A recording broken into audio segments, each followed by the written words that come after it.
মহাদেবের ১৩তম অবতার অবধূত। মহাদেব হিন্দু ধর্মে এক রহস্যময় ও ত্যাগের প্রতীক।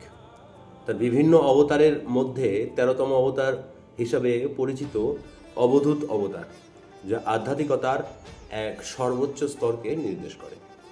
অবধূত শব্দের অর্থ যিনি সমস্ত পার্থিব বন্ধন, সামাজিক নিয়ম, মোহ ত্যাগ করেছেন। এই রূপে মহাদেব নিজেকে এক নির্লিপ্ত, নিরাকার এবং মুক্ত আত্মা হিসাবে প্রকাশ করে।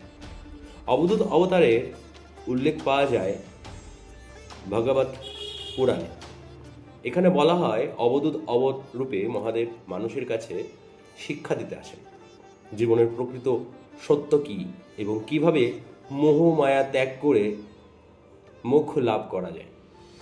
এই অবতারের সঙ্গে বিশেষভাবে যুক্ত আছে দত্তাত্রেয়, যিনি নিজেও এক মহান অবধূত হিসাবে পরিচিত।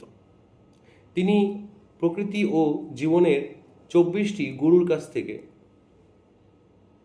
শিক্ষা নিয়ে দেখিয়েছিলেন প্রকৃত জ্ঞান বইয়ে নয়, বরং চারপাশের জগতে লুকিয়ে আছে। অবধূত রূপে মহাদেব সমাজের প্রচলিত নিয়ম ভেঙে দেন। তিনি কখনো পাগলের মতো, কখনো সন্ন্যাসীর মতো, আবার কখনো সাধারণ মানুষের মতো জীবনযাপন করেন, যাতে মানুষ বুঝতে পারে বাহ্যিক আচার নয়, আসল শক্তি হলো অন্তরের জ্ঞান ও ভক্তি। অহংকার ত্যাগ করতে শেখায়, প্রকৃতির কাছ থেকে শিক্ষা নিতে শেখায়, সুখ দুঃখের ঊর্ধ্বে থাকতে আত্মজ্ঞানকে অর্জন করতে শেখায় অবধূত অবতার।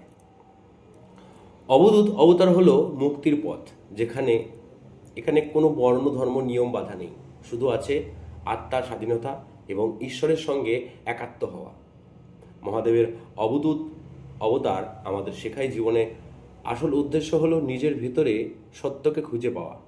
বাহ্যিক জগৎ নয়, আসল শক্তি লুকিয়ে আছে নিজের আত্মার মধ্যেই। তাই সবাই মিলে একবার বলি, হর হর মহাদেব।